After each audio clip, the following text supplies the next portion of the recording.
Hey you! Yes, you, the one who's definitely not procrastinating by watching YouTube history videos. Ever wondered what life was really like inside a medieval castle? Spoiler alert, it wasn't all dashing knights, swooning princesses, and the occasional dragon with a dental plan. Stick around, hit that like button like you're storming the castle gates, and subscribe for more tales that are juicier than a royal feast. Oh, and drop a comment below. Tell me if you'd survive a week in a drafty stone fortress, or if you'd be the first to invent medieval central heating. Let's dive in. Picture this, it's dawn. The air smells like wood smoke, whetstone, and is that yesterday's turnip stew? You're not waking up in a four-poster bed with silk sheets. Nope. You're in a room that's basically a stone refrigerator, wrapped in more layers than a modern-day hipster at a thrift store sale. Castles weren't just fancy houses. They were fortresses, status symbols, and, let's be honest, the medieval version of, "Look at my massive, impractical mansion." The walls are thick enough to survive a siege, but not thick enough to keep out your neighbors snoring. And if you're picturing a Disney palace, think again. The only thing magical here is how everyone manages to function on a diet of bread, ale, and hope. Let's play a game. If you could teleport to any room in a medieval castle, where would you go first? The Great Hall? The kitchen? The dungeon? Drop your answer in the comments. Bonus points if you pick the garderobe. That's the toilet, by the way. Let's talk about the real heroes, the people who kept the castle running. Forget the knights. Those guys were basically the medieval influencers, all armor and no chores. The real action? Downstairs in the kitchens, where cooks are sweating over cauldrons big enough to bathe a horse. Don't worry, they usually didn't. And then there's the Gong Farmer. No, not a medieval musician. This was the poor soul tasked with cleaning out the castle latrines. Next time you complain about taking out the trash, remember, at least you're not shoveling centuries-old royal deposits. Drop a comment if you'd rather be a knight or a Gong Farmer. Choose wisely. But it wasn't just cooks and cleaners. There were butlers, stewards, laundresses, falconers, and even the guy who made sure the Lord's bed was warm enough. Yes, that was a job. No, it didn't pay well. The castle was a living, breathing organism, and these folks were its heartbeat. Let's take a stroll through the castle, shall we? Watch your step. Those spiral staircases were designed to trip up invaders and sleep-deprived residents. The walls? Up to 12 feet thick in places. That's more than enough to muffle your neighbor's lute practice, but not enough to keep out the winter chill. Moats weren't just for dramatic effect. They were the medieval version of a "no soliciting" sign, except with more mud and the occasional angry swan. And those drawbridges? Perfect for keeping out enemies, in-laws, and anyone trying to sell you questionable relics. Ever heard of a murder hole? No, it's not a heavy metal band. It's a hole in the ceiling above the entrance, perfect for dumping boiling oil, rocks, or, if you're feeling extra, old chamber pots on unwelcome guests. Medieval home security, 10/10 would recommend. Ah, the Great Hall. The beating heart of the castle. By day, it's a bustling hub of activity, meals, meetings, and the occasional impromptu dance-off. By night, it's a dormitory for guests, servants, and anyone who didn't snag a private room. This is where the Lord held court, settled disputes, and showed off his latest tapestry collection. Think of it as medieval Instagram. The fire roars, the dogs beg for scraps, and the air is thick with the scent of roasting meat and political intrigue. And let's not forget the gossip. If you wanted to know who was sneaking into the buttery at midnight, just ask the laundress. She knew everything. Let's talk medieval cuisine. If you're picturing endless feasts, slow your horse. Most days it was bread, pottage, a kind of stew, and ale. Meat was a treat, and spices were so expensive they were basically edible Bitcoin. But when there was a feast? Oh, it was a spectacle. Roasted peacocks, pies with live birds inside, seriously, and enough wine to float a small boat.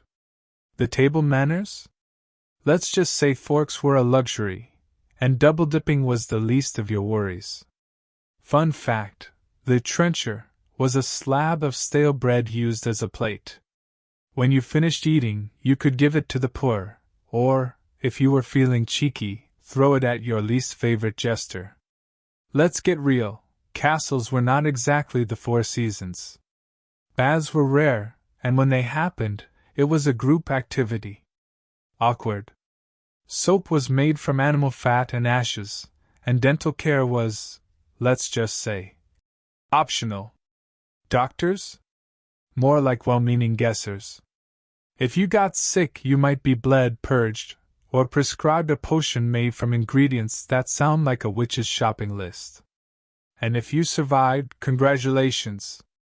You were probably tougher than most modern action heroes. Pro tip: always know where the nearest garderobe is, and never, ever stand under it. Trust me. Let's talk style. Forget jeans and hoodies. Medieval fashion was all about layers. The more you wore, the richer you looked.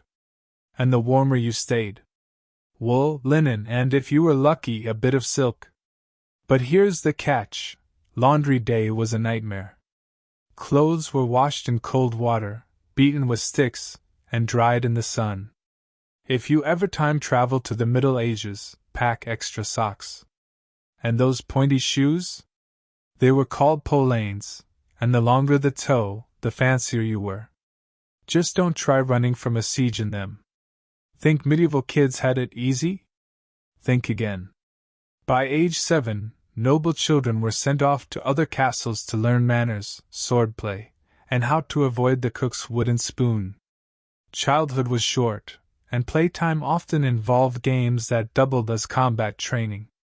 But there was fun, too: hide and seek in the corridors, storytelling by the fire, and the occasional prank on the castle priest. Don't worry, he got his revenge during confession. If you were a peasant child, life was even tougher. Chores, and more chores. But hey, at least you didn't have to wear a scratchy wool doublet. Let's bust a myth: medieval women weren't just damsels in distress. Many were savvy managers, running the estate when the lord was away, which was often. They oversaw the kitchens, the servants, and the finances, basically, the original multitaskers. Some women were even warriors, defending the castle during sieges. Others became nuns, scholars, or, if they were really lucky, famous for their poetry. Eat your heart out, Shakespeare. And yes, there were love stories, secret romances, and enough drama to fill a season of The Bachelor, Medieval Edition. No Netflix? No problem. Castles had their own brand of entertainment: jesters with questionable jokes, minstrels with lutes, and storytellers who could spin a yarn longer than the lord's family tree. There were also tournaments, archery contests, and the occasional bear on a chain. PETA would not approve. And if you were really bored, you could always watch the guards try to stay awake during the night shift. Let's play. If you could invent a medieval game show, what would it be called? Who wants to be a serf? Castles Got Talent? Drop your ideas in the comments. Religion was everywhere. The castle had its own chapel, and daily life was punctuated by prayers, bells, and the occasional holy day feast. The local priest was part spiritual guide, part gossip columnist. Superstition was rampant. People believed in saints, relics, and the power of a well-placed horseshoe. If you lost your keys, you didn't blame yourself, you blamed the castle ghost. Let's crank up the drama. Imagine, the enemy is at the gates, the drawbridge is up, and everyone's on high alert. Sieges could last weeks, even months. Food got scarce, sieges could last weeks, even months. Food got scarce, tempers flared, and the castle's defenses were put to the test. Boiling oil, arrows, and the dreaded trebuchet, think medieval catapult on steroids. If you survived a siege, you earned bragging rights for life, and probably a few new gray hairs. Pro tip: if you're ever in a siege, make friends with the cook. You'll want extra rations. Every castle has its legends. The White Lady in the tower, the headless knight in the courtyard, the mysterious footsteps in the hall at midnight. Whether you believe in ghosts or not, these stories added a little extra spice to castle life. And if you're ever alone in a castle at night, don't worry, it's probably just the wind. Or is it? Running a castle wasn't cheap. Taxes, tolls, and rents kept the place afloat. The lord was basically the CEO, and the steward was his CFO. Markets popped up outside the walls, selling everything from fresh bread to questionable relics. And if you wanted to make a quick buck, try selling genuine dragon teeth. Spoiler: they were usually sheep bones. By the late Middle Ages, castles started to fade. Gunpowder made thick walls less useful, and people wanted more comfort and fewer drafty corridors. Many castles became ruins, romantic backdrops for poets and painters. But their stories live on, in legends, in history, and of course, in YouTube videos like this one. Let's take a break. Time for some rapid-fire Q&A. Drop your own questions in the comments, and I might answer them in the next video. Did people really pour boiling oil on attackers? Sometimes, but oil was expensive. Hot water or sand was more common. How did they keep food fresh? Salt, smoke, and a lot of wishful thinking. Were there really secret passages? Yes. Some castles had hidden doors and tunnels for escape, or sneaky midnight snacks.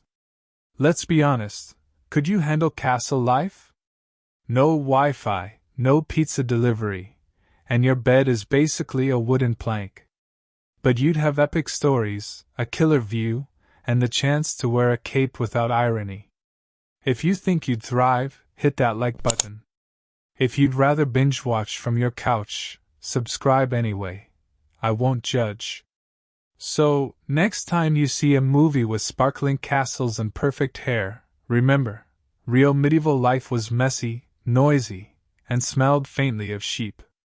But it was also full of grit, community, and the kind of stories that make history worth telling. If you learned something new, or just enjoyed picturing yourself as a medieval TikTok star, smash that like button, subscribe for more, and tell me in the comments, what would your castle job be? Knight, cook, or maybe the mysterious person who always knows where the best bread is hidden? Thanks for watching, fellow time traveler. Until next time, may your bread be fresh, your armor unrusted, and your chamber pot someone else's problem.